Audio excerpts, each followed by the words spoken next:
Hi, I'm Roy Collin, the host of the podcast. You can find everything about me by scanning the QR code there or going to roycollin.com.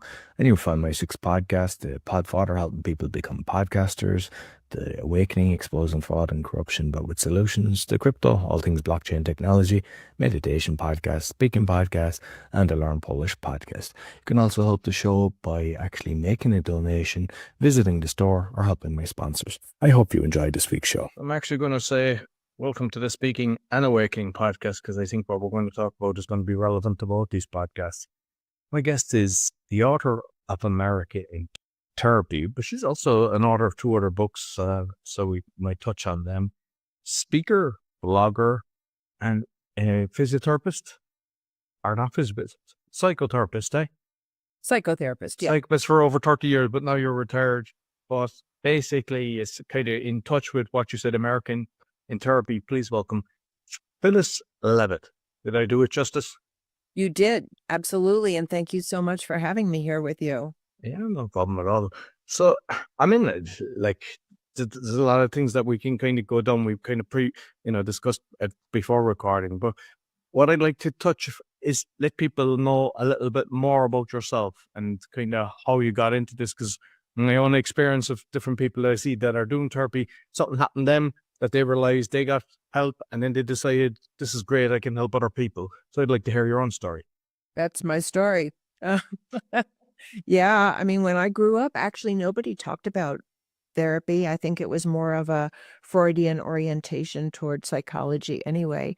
But when I was in my 30s, I was really at a really hard time in my life, and I was uncovering memories of having been hurt as a child. And at that time, therapy was getting kind of a better name, and many of my friends were starting to explore psychotherapy. So I decided to give it a try. And it really was life-changing for me to understand that what happens to us in our childhood, what the formative experiences are, what the role models and the expectations of us are, what the beliefs that we're surrounded by, really do affect the way we see ourselves and the coping mechanisms we come up with, and the ways that we either thrive or don't thrive as adults when we go out into the world. And I was not thriving. I was a mother of 3 little kids and a very unhappy marriage. And when I went to therapy, it really started to put some of the pieces together for me.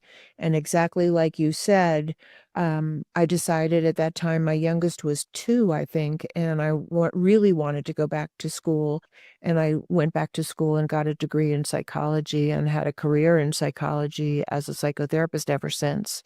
And it was a very rewarding career, because, so many people are suffering the ill effects of things that happened in their childhood, whether it was in their home or in their community, that they don't even know why they're so affected by it. And psychology helps make sense of all of that. And like, when you go to a psychologist, because I think it's like anything in life, like a business person, they're all different levels, a doctor and everything. And unfortunately, some people go to the wrong ones. Is it just a case of kind of feeling it out, or is there a way of kind of knowing how to find somebody that's actually going to help you? Because unfortunately, and a lot of people know this, a lot of people use it as a business model. They're just kind of get them in and they just get them to regurgitate the same things and talk, and yeah, you're grand, then come back next week. And yeah, like I heard a conversation, I had somebody on recently and they were talking about some time, 40 years the person was with them. And then, yeah, and you're like, So like, I know there's a lot of people hurting. So when they decide to make the jump, like, how should they try to navigate this crazy world? Well, I think there's a lot of ways. And of course, the best judge is just how you feel. Does this person get you? Does it feel like they have light to offer at the end of your tunnel? Not like they're the savior of the world, but that they have something to offer you in terms of your own processing of what's disturbing you or what feels blocked or where you have pain in your, in your life and in your psyche. That the best thing is to just trust your own instincts. If something doesn't feel good or you just don't, like you're uncomfortable, or you feel judged, or you don't feel like the person gets you, don't go. Don't go back. Or if they say something that, feels injurious, which sometimes happens, don't go back. But I think there are a couple of things. One is, often people go to a therapist who other people that they know have recommended and have felt that the work they did was really significant and helpful. And I think, sort of like when you pick a doctor, sometimes you pick someone that one of your friends has gone to and really liked. So, recommendations from other people, obviously some credentials that are important. And do they work in a way that, some therapists have an orientation that's like solution focused, very, very quick in and out. Some people do very deep inner child work. Some people are, specialize in trauma or family systems. So, check out what the person is most expert in, and see if it's a fit for what you're actually asking for. Yeah. So, like with your book, I mean, you're basically saying the amount of people, and like, unfortunately, there's a lot of abuse going on, and it's kind of brushed under the table, and it's like, don't say nothing, and not just sexual, all types of abuse, and That's right. but it's even like I've seen it with families, like even if there's somebody that's kind of alcoholic, it's like, say nothing, pretend it's not happening, and if you try to go to help somebody, this kind of happened with outside of my family, but somebody I knew, and it was like they turned on me because I was trying to go on this. It's like the whole family was on board. I mean, I assume you've seen something like that, which was shocking to me because I'm there to go, I want to help this person because I can see this there's like, we're talking drinking aftershave kind of level, that, yeah. Yeah. No, I think what you bring up is a really important point, both on the individual family level and on the macro level. Our largest communities, our large organizations and institutions and government, that there is typically and somewhat unconsciously, and now I think even more consciously, the desire to deny the things that are happening that are hurting people, or minimizing them, and these are all what I point out in my book. My book is called America in Therapy, and really what I'm doing in my book is showing that some of the dynamics that you're talking about, abuse and neglect and addiction and all the ways that we harm one another, sometimes unintentionally, but certainly we are doing that, and sometimes intentionally. All the ways that we harm each other in our families are also happening at higher levels of organization of people. And organizations are made up of people. So if you have injured people running organizations, they're most likely to reenact some of their injury on the people around them. If they've been overpowered and hurt, and they're angry and they were a target, often they look for a target, because so often we repeat what we know. Or if I felt silenced and I felt like I had to submit and become passive in order to survive, when I go into a workplace where people are being hurt or mistreated or there's injustice, my coping mechanism might be to be quiet and be passive, because that's how I learned to take care of myself. And these two configurations are only some of many, but these two configurations of the aftermath of being hurt by other people with no way of escape or no way to get treatment, becoming passive and easily coerced, or becoming aggressive and identifying with the aggressor and taking on those behaviors, those two behaviors fit together like this. Someone who wants to dominate will look for someone they can dominate. And someone who's easily dominated will be easy prey for someone who wants to be in charge and take control of them. And this is happening in our families. You speak from another country than I'm in, but in America, I know that there's, from my practice of many, many, many years with hundreds of clients, that abuse and neglect on all levels, emotional, mental, sexual, physical, religious, economic, abuse on so many levels is widespread. And we have masses of symptomatic people who are showing their symptoms in society, and they're really calling for help. Just like our body, if we have, terrible pain or an infection or we can't walk, our body is calling for help and healing. Yet we don't often look at our psychological symptoms the same way. And we, just as you're saying, we minimize, we deny, we repress, we shame, we blame, we punish people who become highly symptomatic or who are calling out for the abuses that they see around them. And these are all dynamics of dysfunctional families. And that's what I'm trying to really elucidate in my book, that it happens on all levels. And if we don't stop it, if we don't see that our mental health collectively is really at risk on a national level in America for sure, and I think around the world for sure, then we're in danger of more and more divisiveness, more and more violence, and more acting out on our most vulnerable populations. That's what I see. Excuse me.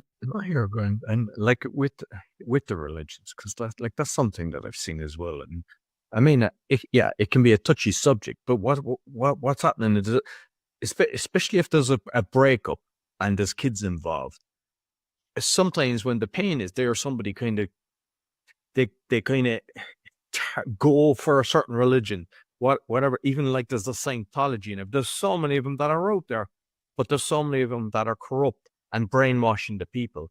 And then what you have is you've got that family member pushing that on the kids, and then the other person on the other side actually can kind of see it and understand, and it's just creating so much tension. So the child is in the middle and not really knowing what's going on. And I think maybe if you could touch on it, because that's fairly international, massive scale. Are you talking specifically about religion or just about the trauma that happens to children when there's a divorce and their parents can't agree? I would say more the religions, because it's something that I've seen like a lot as well, that more the religion side of things, because it's a belief system. And unfortunately, and plus that can change as well, because what I've noticed, because it's something that I've kind of looked down deep, is that they have ways of finding when someone is hurting, and they, let's say like that, they're at a vulnerable stage, and their recruitment process is grabbing them at that, which in turn then they find this is a help for me, but all they're doing really is abusing them, and that unfortunately then leads them to do that to their children, and their children's in a confused state because perhaps the other partner is actually able to see this and go, hey, this isn't right, but it's just kind of a magnet situation. Can't necessarily stop it, right? So this is what I would say. What I would say is I would take the same lens that I look at a country and look at an organized religion that may be very dogmatic or very rigid or very, proselytizing, and you sort of have to believe a certain way and behave a certain way, or, honor a certain person or whatever it is, that we bring our psychology wherever we go. So if I'm someone who's really unhealed and I've become very passive and submissive, I may be very or easily influenced, or, another example of an outcome from abuse and neglect is that people are not allowed to listen to their intuition. And, when we were talking earlier about how do you choose a therapist, definitely listen to your own intuition. Is this person a good fit for me? Do I feel seen? Do I feel heard? Do I feel honored? Do I feel like my process, is something that this person can hold? Um, when you're in an abusive situation, whether it's a family or a religious organization or a business organization or under the thumb of an abusive government, you can't really safely listen to your own intuition. So if your intuition is telling you to leave, and you can't because there's either social pressure or the pressure from your parents or pressure that you're going to be, go to hell or whatever you're being told, that you may not be able to listen to your own intuition and go to safety, because that's exactly what an abusive organization or system doesn't want. It doesn't want you to think for yourself. It doesn't want you to call out injustice or question authority or question the hierarchy. So what I have found, and I when I was younger, I was in a couple of different spiritual groups. they weren't exactly religions, but they were spiritual groups that had a practice and had a mindset, and they weren't, you know, horribly deleterious in any way. But what I did see was that people brought their wounds and acted them out on each other there just as much as they did in their own lives. So people who were dominating and wanted to be in control inevitably got themselves into position of power where they could dominate other people. And people who were very timid and shy were easily dominated and felt shame about themselves and felt like they weren't good enough and were all trying to please or trying to do it better. So basically, we act our stuff out wherever we go. And that's why in the focus of my book is that it's our mental health that's really at the root of our problems, whether it's in a church or a country or a community, or it can be gender. What we've been taught to believe about ourselves and how we've been taught to behave has everything to do with how we will function in a church or a government or a home, or a community. And so bottom line is what I would say is people who are loved, who are respected, who are treated well, even if there's conflict, that there's a commitment to peaceful conflict resolution without, you know, um, abusing anyone or ostracizing someone because they have a different point of view. People who are brought up relatively in a relatively healthy, loving, caring, respectful, good boundaried home. And again, none of us do that perfectly. We're all human and we make mistakes.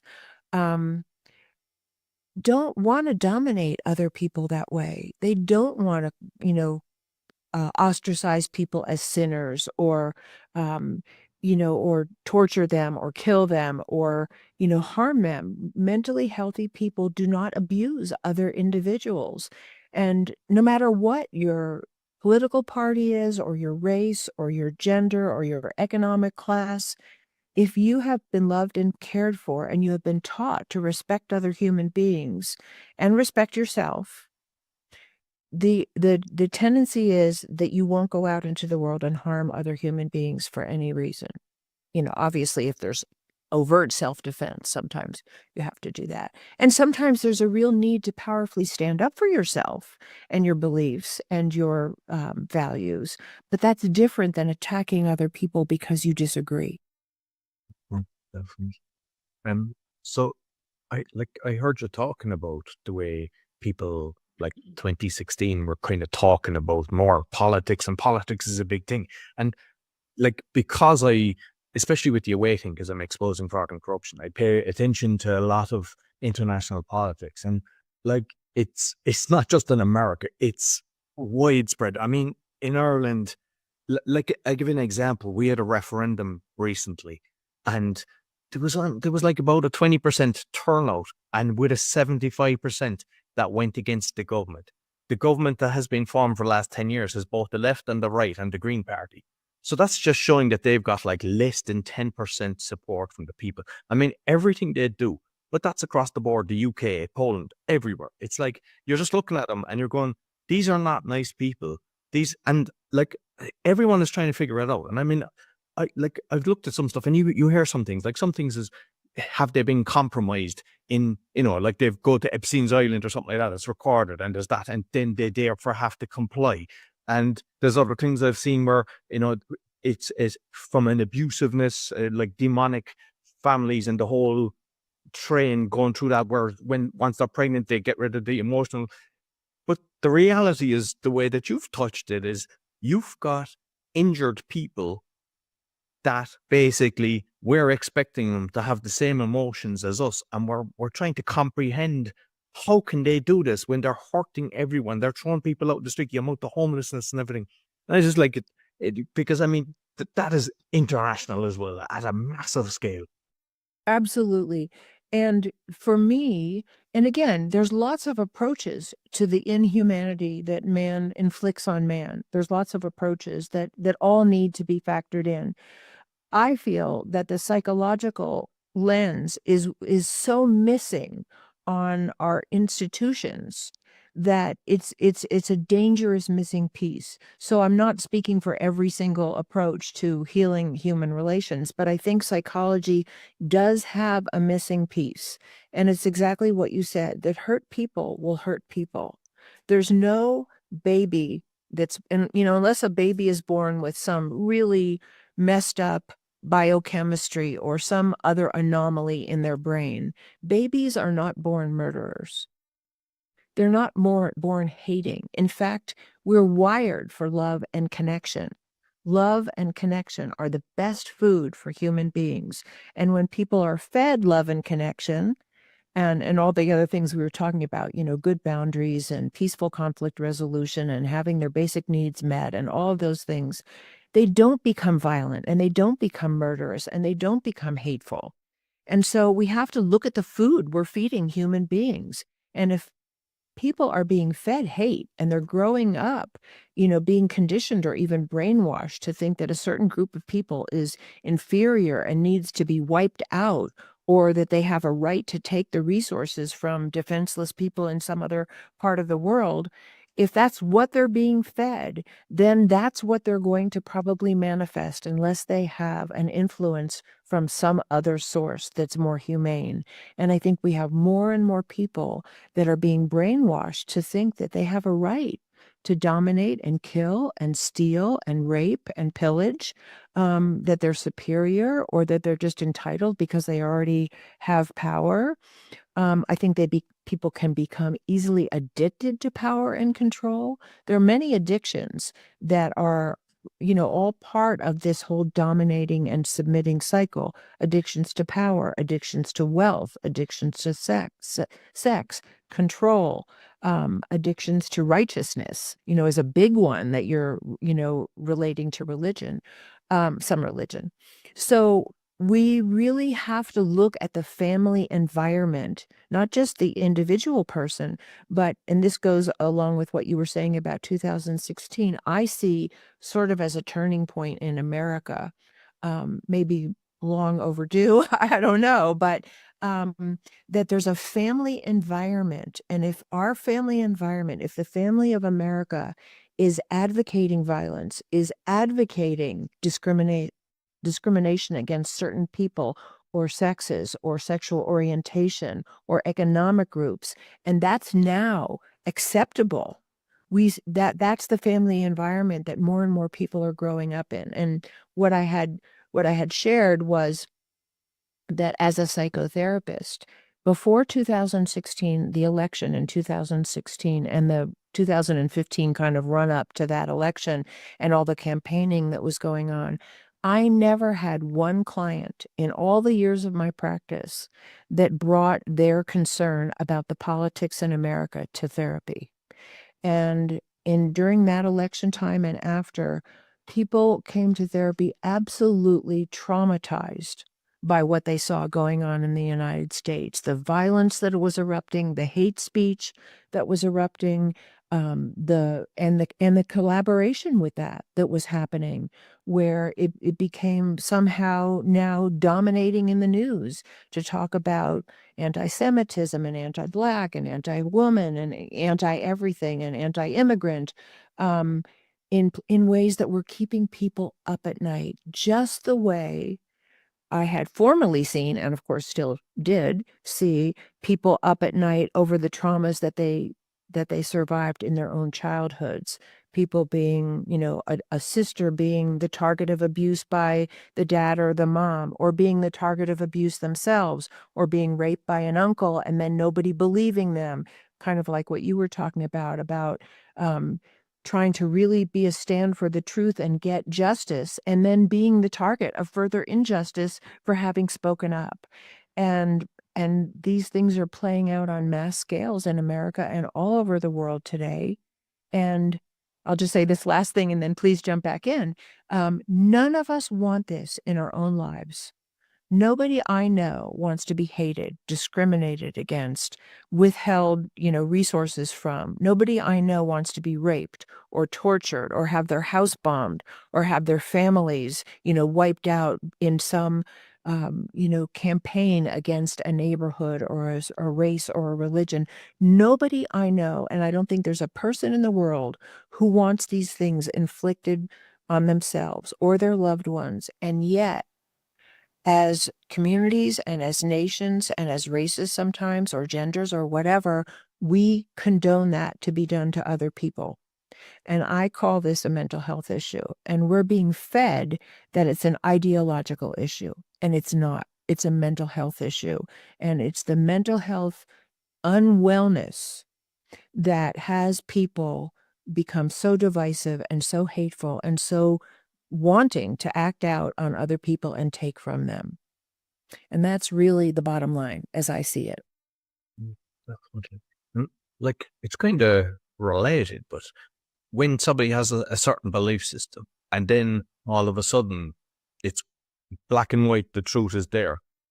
But they never put, like, I've noticed that, especially in the last few years with the craziness that is going on, people will never put up their hand and kind of go, I was duped. My belief system was different. It's like the ego is totally getting in the way. And there's people attacking people in the household, not only their neighbors, but they're attacking in the household. And then eventually truth comes up. But nobody is putting their hand up. There's very few people have the integrity to kind of realize I was wrong because of I believed such and such a thing. Is that something that you've seen a lot? 100%. And what I would say, two things about that is we really are in a very right-wrong world culture. You're either right or you're wrong. And if I'm right, I have a right to make you wrong, rather than, and it's almost like you could beat people into becoming right, or you have a right to kill them because they're wrong. And this is an old paradigm that actually really needs to go for the human race, because the ways that we can dominate and kill each other in the name of right and wrong, have nuclear weapons behind them. They have the potential for a third world war behind them.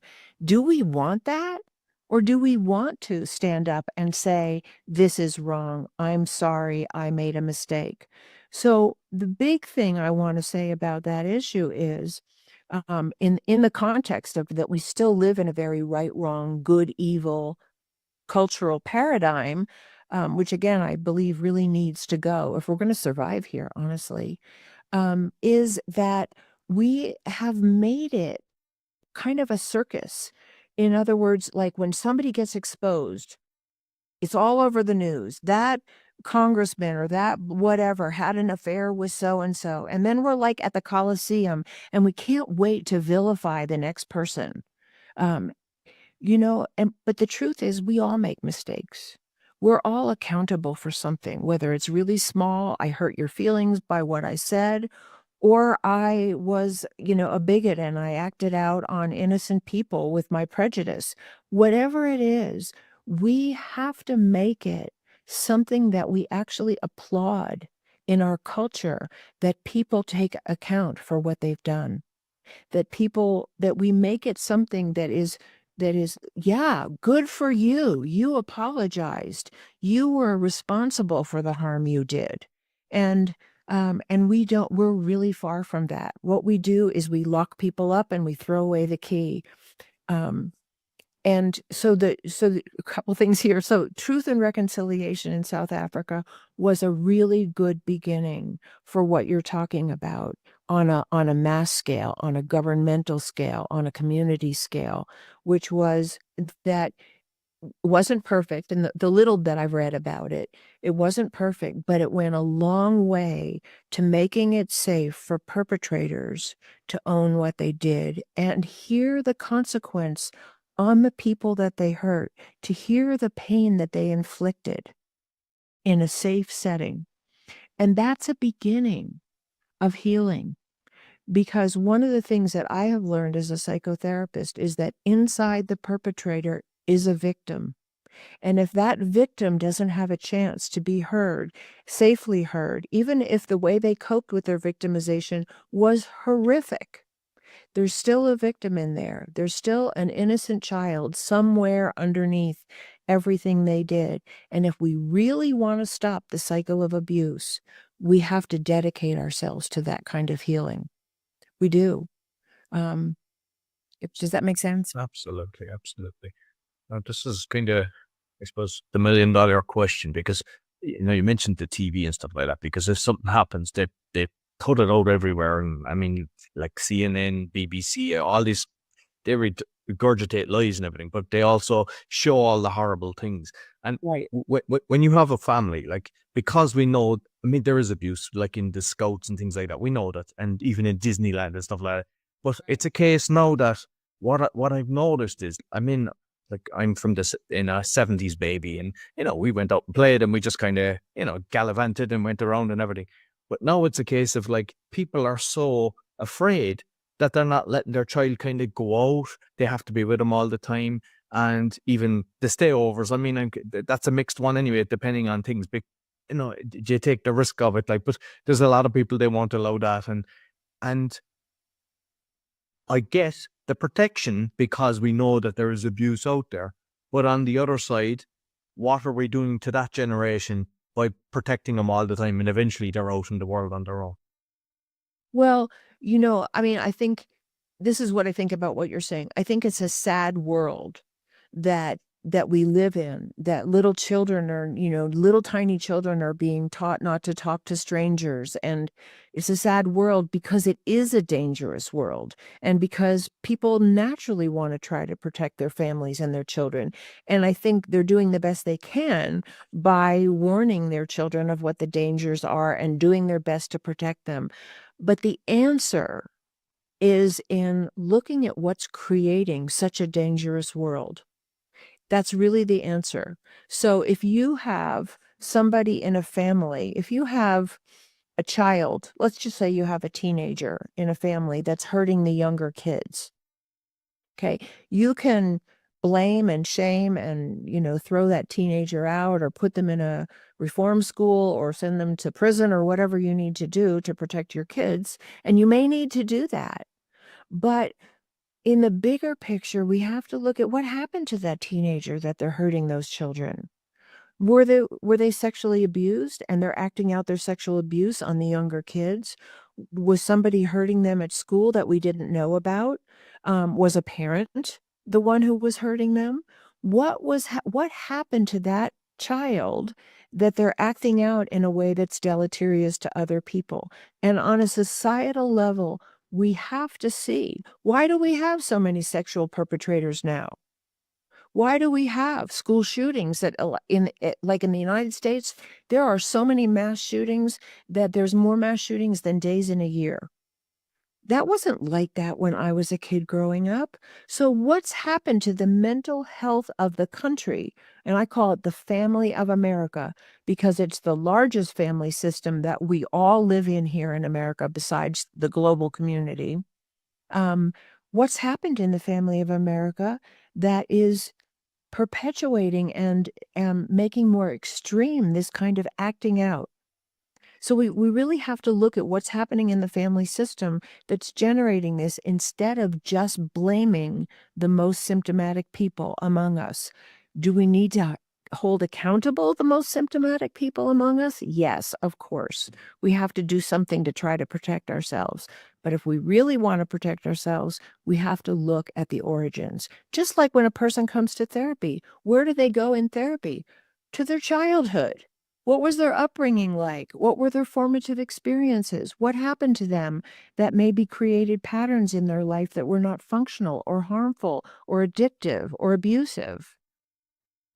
And so we need to do that with ourselves as larger communities. What's our formative experiences here that have led to, and what's happening now?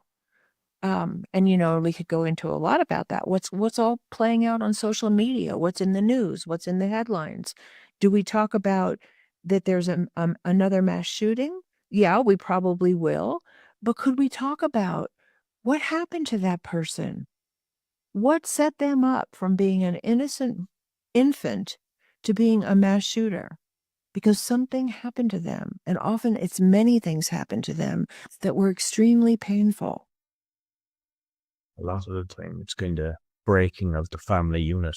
And also just because like from the 70s, even before that, it was like one person would work, the other would stay at home, mind the kids and everything.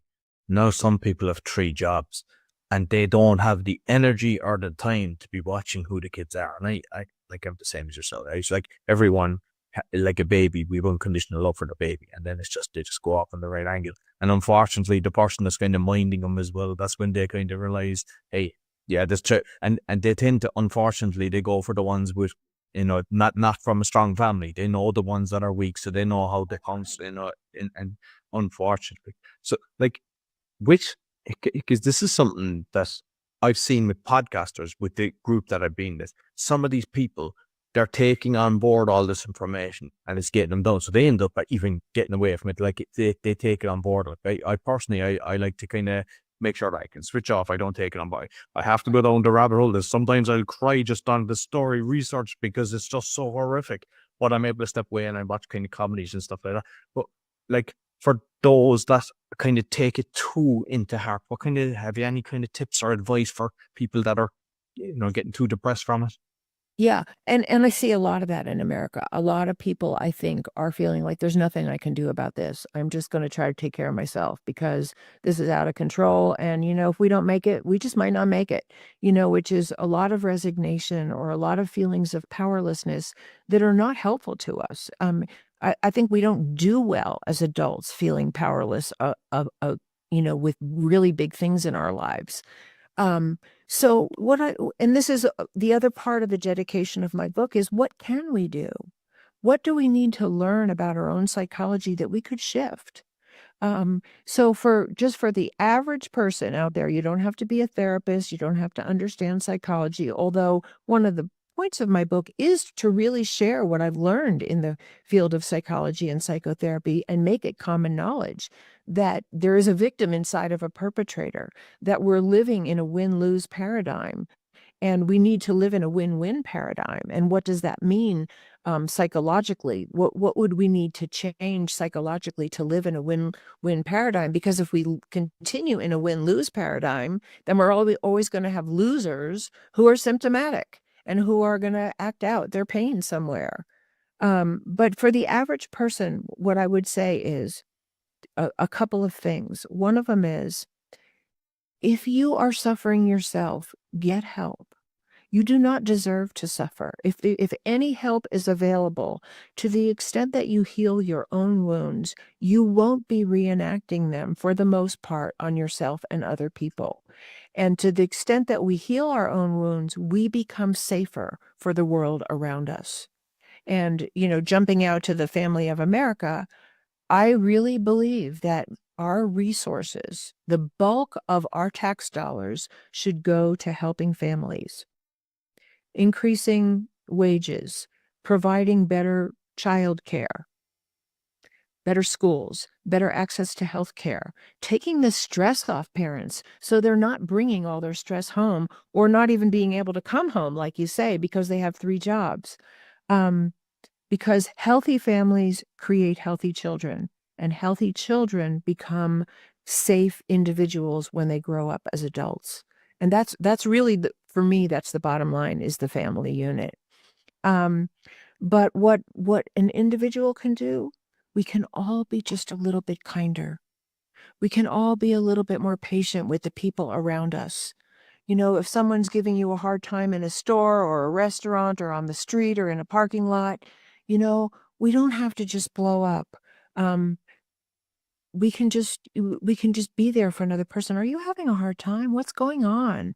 Or, because really many people, and I will say this from my practice, we don't know what another person is bringing to the table. There are masses of people out there with unhealed trauma who are doing their best to hold on. And sometimes they're not doing very well at holding on. So if they're yelling at you in a parking lot, but really what's happening is they were sexually abused for 10 years as a child, and they're just trying to hold all that pain down on a daily basis.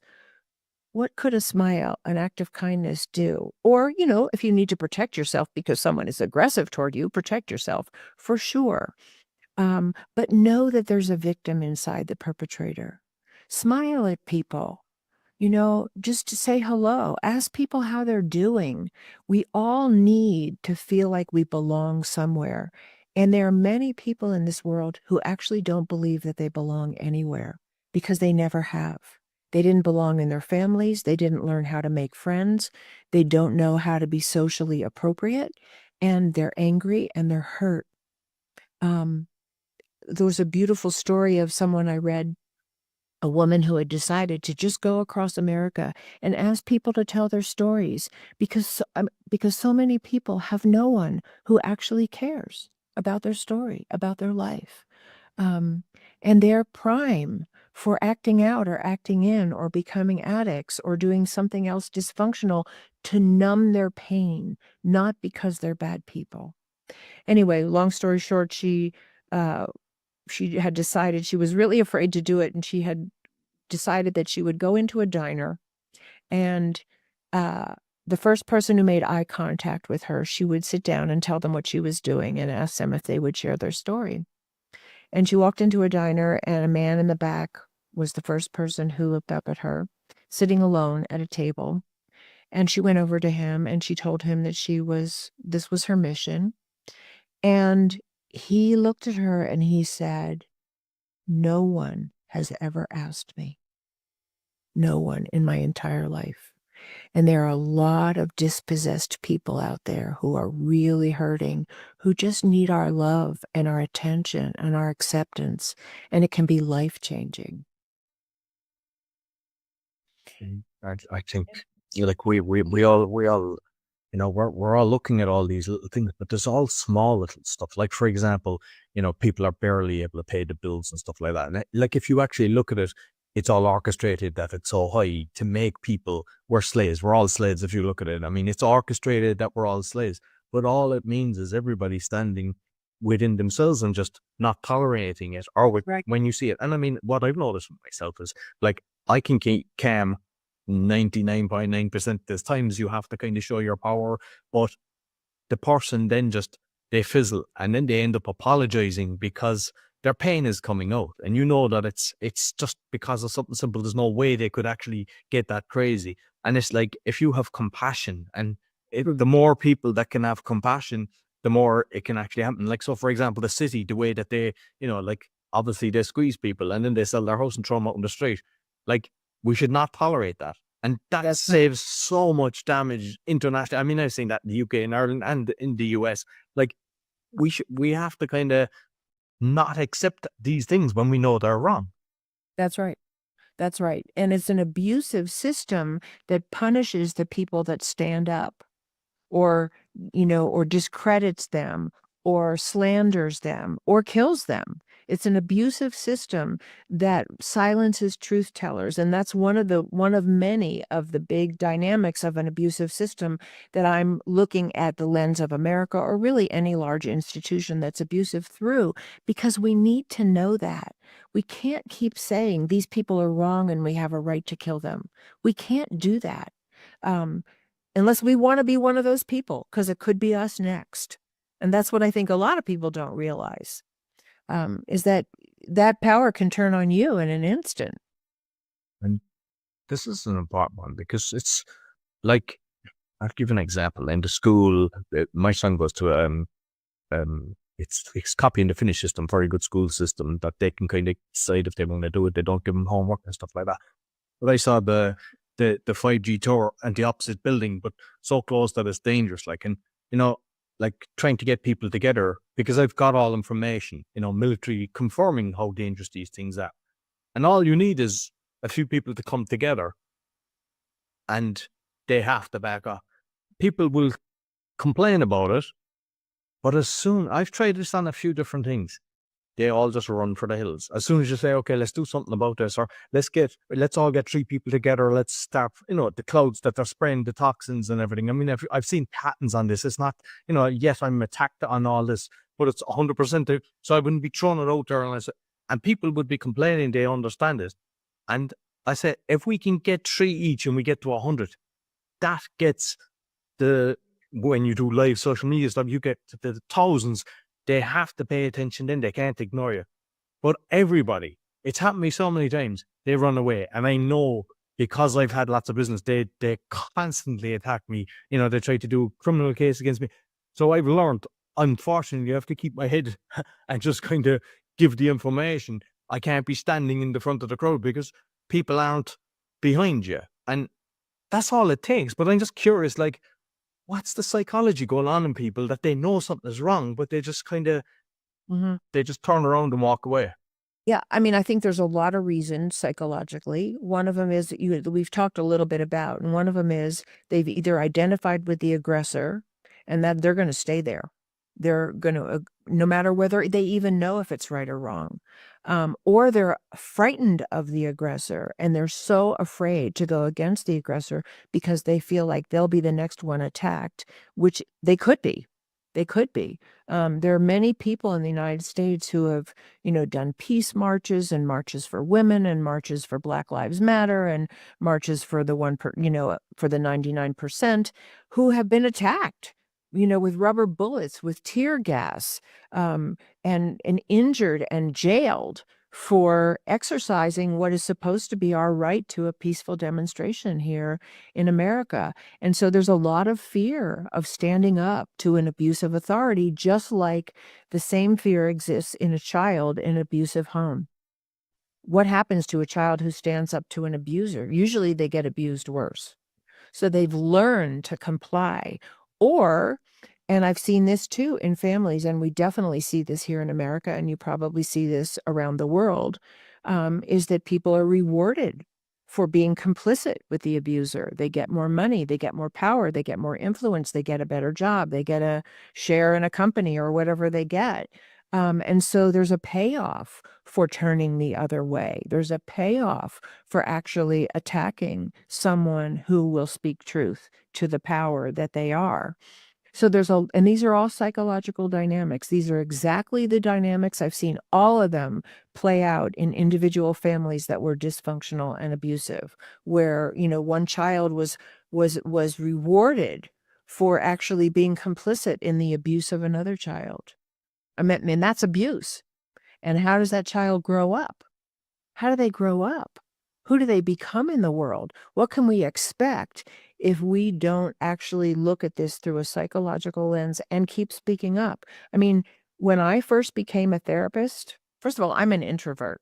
You wouldn't know it, but I'm an introvert by nature.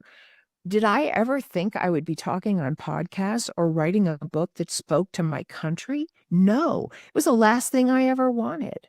But I felt compelled to do that because for exactly the same reason that you're talking about. If you see it, you have to say something. Or, we want to say something, and I want to say something. And I want to say so much about what I think we need to shift in order to break this cycle of abuse. And we know what some of those things are in a family.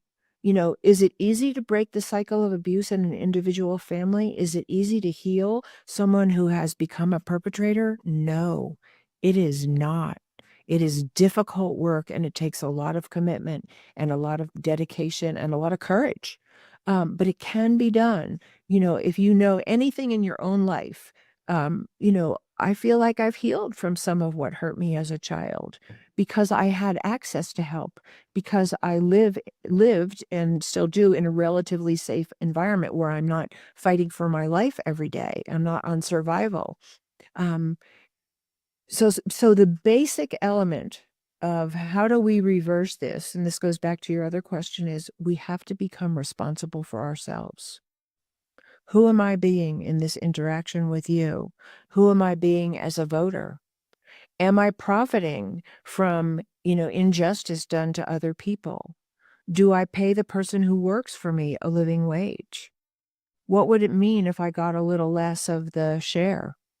Can I vote for more funding for our school system or for teachers? Do you know what I'm saying? Like, the bottom line is, the more I become responsible for myself, heal my own wounds, and bring my healing out into the world in whatever form it is for me. I became a psychotherapist.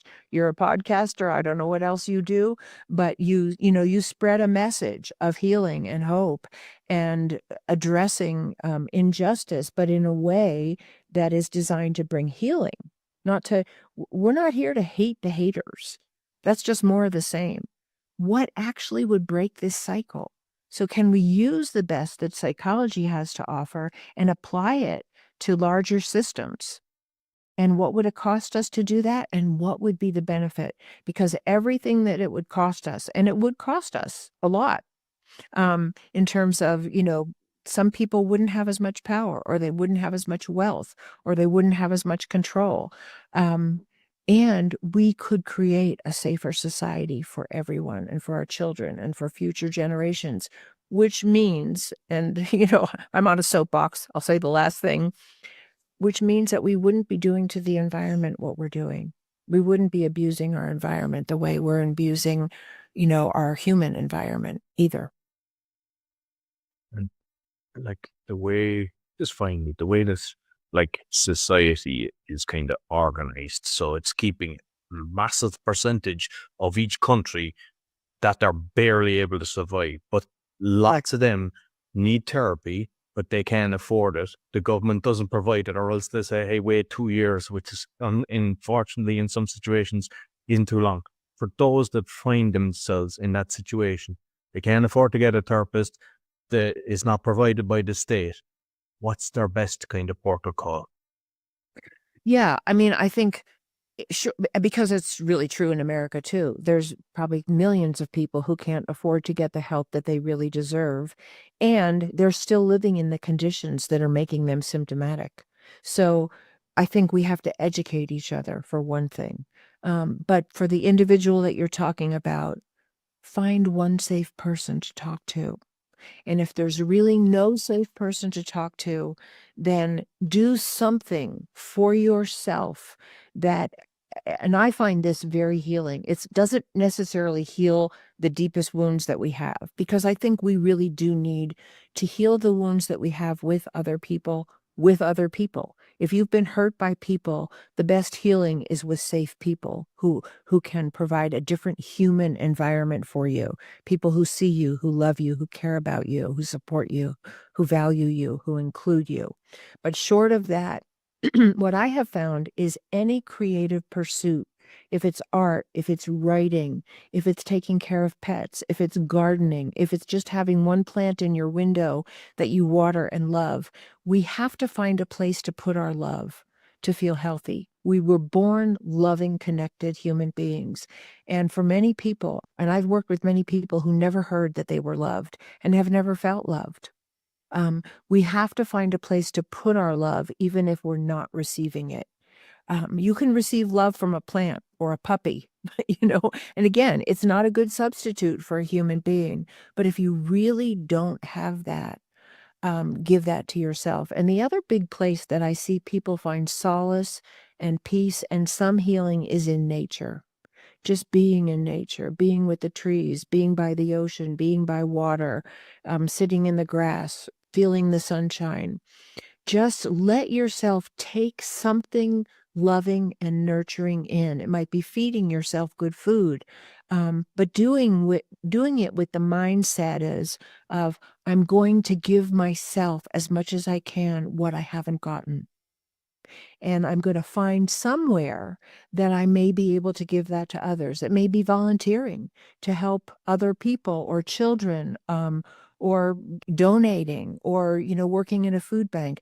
We need a place for our love to have expression somewhere, because that is actually healing in whatever venue you can find, and not to minimize the value of that. If you're helping one person, if you're just smiling at one person, you've made a contribution. It doesn't not count. It all counts. Yep. That's fantastic advice, and thoroughly enjoyed our conversation. You might let people know where they can find you. Thank you so much. I also really thoroughly enjoyed our conversation. You've been like a wonderful person to talk with. I loved your questions. I loved your responses, your insights, and your take on things. You can find me best on my website, which is www.phyllisleavitt.com. And I'll spell it because you can spell my name so many different ways. It's PHYLLISLEAVITT.com. And you can contact me on my website. I'm happy to respond to anyone's questions or responses or inquiries or anything you'd like. I have if you contact me or sign in for my newsletter, I have now a free PDF that you will receive, which is called The 6 Secrets of Healing Relationship After Conflict. And we didn't get a chance to talk about those, but you're welcome to get that PDF. And there's also a chapter in my book that has specific skills for healing conflict and coming back together, because that's what we're not seeing on a broad scale, is people are invested in divisiveness rather than in what would it take for us to join together and work for the common good, which is, of course, what we want for parents in a family, right? So in a family of America or a family of Poland or a family of England or a family of anywhere, that's what people need. And that's what I'm committed to. So, and I'm on, Instagram and Facebook, and I have a lot of posts and articles on LinkedIn, and those are the best places to find me. Thank you for asking. And if I can say the title of my book one more time, it's America in Therapy, A New Approach to Hope and Healing for a Nation in Crisis. So it really applies to anybody anywhere in the world. But I wrote for America because I live here. Yeah, but exactly. I think everything is replicated around. So, I make sure I put all the links to your social media. And I mean, what I'll do is I put the graphic as well of the book that people will see on one of the posts as well. So they've got. Thank you. So thank you. Thank you so much. So that's all for the Speaking and Awakening podcast. And because of what we talked about today, I think this affects every single person. So you might share with people. And also what's very important is with the algorithms, just give a thumbs up, give a comment. Even if you didn't like it, if there was something we said you didn't agree with, that's okay as well. And just that helps more people see. So until next week, take care. So I hope you enjoyed this week's episode. As mentioned at the start, you can find my 6 podcasts on roycollin.com or scan the QR code if you're looking to start a podcast or do a podcasting tour, help with that. Also, if you're looking for a virtual assistant, we also have that service. And you can help the show by visiting the store, supporting our sponsors, or making a donation. Until next week, take care.